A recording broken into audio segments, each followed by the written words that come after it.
So welcome to the Gigonometry February Showcase, and we've just had the wonderful performance from the choir Invisible, and we have two of the main guys here in the band tonight. We have Alan. Hello.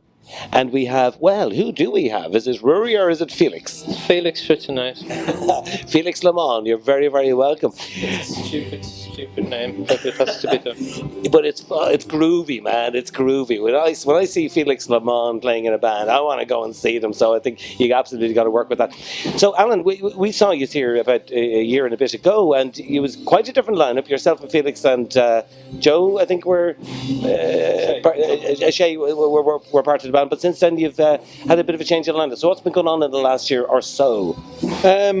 Well, at the time, Shay was actually pretty much brand new as well. Our bass player Fabian had to move to Canada, so the band is a victim of bad economic practice. Yeah. But we won't go on a rant. No, let's not. It's gig, man. Yeah, and he'd been with us from the start, and we weren't really prepared to get someone in and teach them the set and go at it again. So we took some time off and we tried to get out of our comfort zone. I had this idea of doing like a real low pared back trip hoppy sort of massive attack sort of stuff, and eels, and I was listening to, so I tried to get familiar with the keyboard and that, and we tried a few jams out with Shay, who, as I said, was pretty much brand new to us as well, so it was almost like starting all over again. And then Felix went on an expedition, and I think he's going to have to fill you in on that. Yeah, well, I'm kind of intrigued. I'm kind of intrigued by that because, when you see you guys, you presume Alan being the front man, as it were, that you're the songwriter, you come up with all the lyrics, the melodies and stuff like that. But in fact, Felix Lamont, you, yeah, it seems that way. You're the actual originator, the writer of the songs, Felix. So tell me, how does all that come about? Do you write the lyrics? Do you come up with the tunes? And how do you get them over to this guy and get him to make them what they are? Well, what I do is I move into a caravan in the burn with a gas cylinder and a computer and a guitar for 8 days. And then I write as much as I possibly can because there's nothing else I can do. There's no phone signal, there's certainly no internet. And then I come home and I say things like, I've got this thing, have a listen to this. And now that's going to be turned into an album, so that's what's going on. Well, that's pretty groovy. So you went off to the Burren in Clare, which is an absolutely magical place, one of my most favourite places in the world. It's absolutely incredible. Okay, we'll get the guys in the white coats to come in a few minutes. Why did you decide to do that, Felix? Was it because you just need to get away from everything, from people? Did you have ideas germinating in your head and you just needed space and time without any interference? Yeah, I had a load of ideas. I had a load of bits and bobs, song titles, bits of riffs. Just needed no distractions. Need to get away from the city to write loads and loads of songs about what happens in cities. Okay, yeah, well, that really is fascinating. And so, Alan, you then greet Felix back to the real world, as it were, and he goes, as he says, I've got some songs. How the hell do you make them? Because you really do make them your own. Do you have this kind of symbiosis going on or something? How to put it? Well, we're friends. We've been friends for a while now. Yeah. That's always helpful. Yeah. It started out as a kind of a songwriting thing long before we could convince anyone to come and sit in the room with us with a drum kit. That took ages. Yeah, okay. Yeah. I think when we started out, we had a completely different vision to what almost every band in Dublin was up to at the time. It seemed like everything was quite superficial indie. It was coming off the back of the early 2000s stuff, very skinny vests down to here, guitars up here, and we just wanted something with a bit of soul and a bit of romance in it. So we tried working on songs together for a long time, and it was mostly demos we had for ages and ages. That turned into a band and turned into another band, and then, like I said, because it went on for so long, I think we just needed a kind of a year zero thing. So Felix came back from the caravan. I didn't know what he was at. He says, I have some songs for you. And I thought, okay, we might have a verse and a chorus, and we'll see what we can work out of this. Played live a bit. And he played the first song, and about 30 seconds in, I said, turn that off, stop. we're never playing the old songs again. Okay. Yeah. I just knew this was something completely magical, and I can say this in earnest because I had no hand in writing any of it. These amazingly rich demos that I just thought, this is amazing. We need to get someone in. We need to get someone in quick, and we need to get this out there. And it's took the best part of a year. We played a couple of live sets to test some of the stuff out. Yeah. We recorded a single last summer. And even that took a little while to kind of get it ready to go. So that'll be out hopefully next month. So we're really excited about it. It's the first step towards getting an album done, which is we're still a couple of grand short of that. But yeah. Sure. Well, we've been waiting a long time to hear the extended version of your recorded stuff, and I think when we saw you last year, it was a great sound. But when I saw you then just after Christmas doing the new stuff that a la Felix Lamont's 8 weeks in a caravan in the burn, it had really changed substantially. in 1 week. Sorry, in 1 week. That's 8 days rather, which is quite incredible.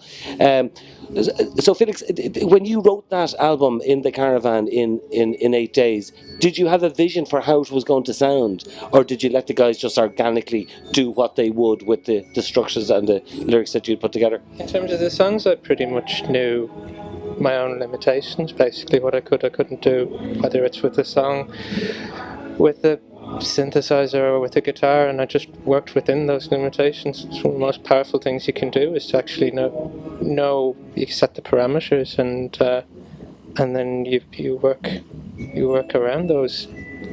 Sometimes you can enforce limitations, and sometimes that works.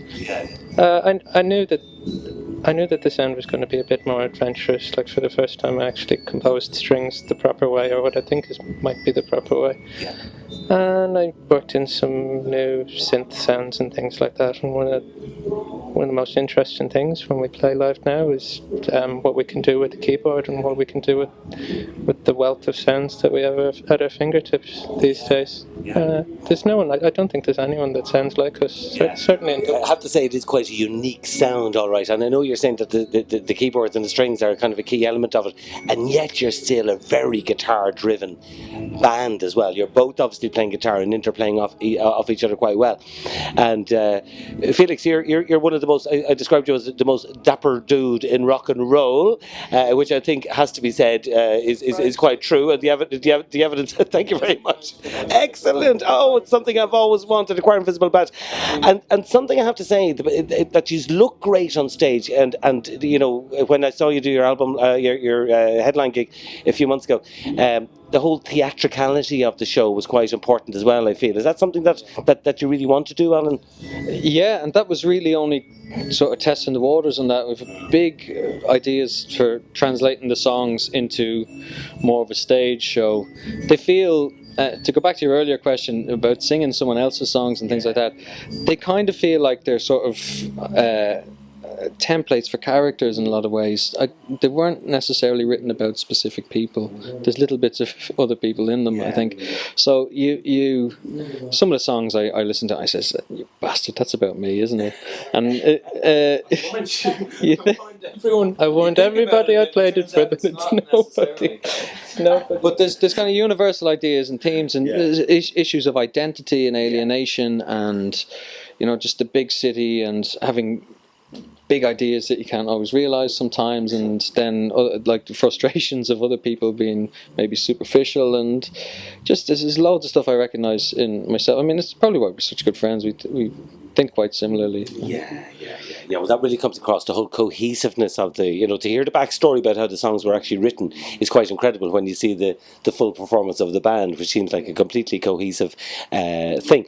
So you're talking about putting, obviously you have an album's worth of material. What's the actual process, and where are you at in terms of getting that recorded and getting it out there to the public, Felix? We're going to make everyone fall in love with us as quickly and as lucratively as possible. Sounds terribly easy. We've yet to open a bank account, actually, but as soon as we open a bank account, it's going to fill with money very, very quickly. And then we're going to pay someone really, really good to make our album with us. and then we're going to inflict it on the world. That's the plan. That's so simple and so beautifully put. Do it. You at the moment. Well, then I won't delve any more into that particular area. And when you say you guys have been friends for a long time, how long have we gone back, Alan? Let me think. Maybe 9 years or so. Okay. Yeah. Yeah. Okay, so you're brothers in arms, really, because it's an amazing thing to meet somebody that you musically connect with. Is it something that you have this kind of almost telekinetic thing when you're together and playing music? About telekinetic. I mean, we can kind of we know. We speak in the same musical language, not necessarily about what's played or what comes across on stage, but in terms of who we like and where things come from. I mean, there's no way that I'm going to pull out a Les Paul and start playing a solo. That would be an out and out foul, and we don't even need to discuss these things. You just know, we know what we're grasping for. We're into a lot of the bands that we hold dear and kind of grew up on are ones that have quite a strong sense of identity and purpose as well, and I think that's always been a huge thing for us. It was never about having fun or being mates or getting wrecked or any of this sort of stuff. It was about the project. It's always been about the project. This is why it's taken so long. And you know, well, which is fine, because good things are worth waiting for. We've got stuff we can stand behind now, and I think if we get this recorded in the quality that it deserves, we'll be onto something really special. Absolutely, because I think we agree that it is quite a unique sound, and there's nobody quite sounding like that. But you did mention some of the influences without putting you into a corner. Can you just give me some idea about who are the people who've inspired you, Alan? And then I'd like to ask Felix the same thing, particularly in relation to the guitar playing. Edith Piaf, without a doubt. No, I'm being flippant. But there's a lot of stuff that doesn't necessarily translate. You might take the ethos and the spirit of someone, and I think more of that will come through than the sound as such. I mean, there's sonic things that might pull off, but don't always wear the influences on the sleeve directly. It's fun to see people figure it out. If someone comes up and says, "Oh, by the way, you remind me of X, Y, and Z," where we had never gone out of our way to do that, that's always a bit of a surprise. I mean, people used to say stuff like we were previously like the Smiths and things like that, and that was one of the more obvious ones. I think there's a lot more subtler things in there as well. No, I mean, I've thought of that as well, but it didn't kind of stick in my mind, which is kind of why I was curious. Guitar playing wise, who are your guitar heroes? I don't know if I could believe in guitar heroes, but there are definitely guitarists I follow in terms of their playing and in terms of the sound. Some of them are obvious enough, some of them not so obvious. There are probably thinking about the band, there are probably three different things going on with the band. There's some strange kind of things like 60s pop, 60s French pop, and weird kind of grooves coming in. There is your kind of indie undercurrent and a bit of shoegaze thing going on there, especially with the guitar. And there's definitely a Motown faction within the band. There's no doubt about that. There's four things, and you, like Alan, have cleverly dodged mentioning any particular influence as well. Slippery eels, I think you should be called. Slippery eels. Is that a way of referencing eels, was it? Okay. Your two badges up now. Because that's an obvious one as well, right? It's not necessarily. But another thing we try to do is, and this is something that kind of came automatically, is playing quite loud and forcefully for an indie band. It's, I think, being full on and being a kind of how do you put it? Almost a full frontal experience live is better. Sorry, terrible way of putting it. Is better than. I'm really describing this badly. Yeah. How to put it? It's trying to describe music is difficult. There's not so much rock poses and throwing shapes in that manner, but then again, it's not too self-conscious or too highly strung indie kind of thing, you know. Yeah. So I think that loudness came automatically. You know. Okay. Yeah, I mean, I think you do a lot of pretty good moves, Alan, in fairness to you, you know, I mean, which is quite good. And it's kind of amps up to 11 as well, you know, to a large extent, you know, which is quite good because it's really tasty guitar playing. And Felix, you move quite a lot around the stage as well. So it's a really bouncy, energetic kind of performance. It's artful, but it's also good rock and roll as well. So, you know, it seems to be a combination of all those things. Felix, last word to you. Apart from, you mentioned making people fall in love with you, getting a bank account opened, and then getting your stuff out where the money can naturally roll into. What's coming up in the immediate future for the Choir Invisible? Well, we're going to launch our single on Holy Thursday, believe it or not. Holy Thursday, yeah. And the single is going to be called Waiting Room. And it's the shortest song we have. It's probably the most raucous song we have. Yeah, it's a funny one. Yeah. So the Waiting Room sounds like a bit of a song too or something like that, leaving us intrigued as always with their non-answers but very interesting ones to all of the questions. Felix and Alan from the Choir Invisible, thank you so much for remembering the Gigonometry.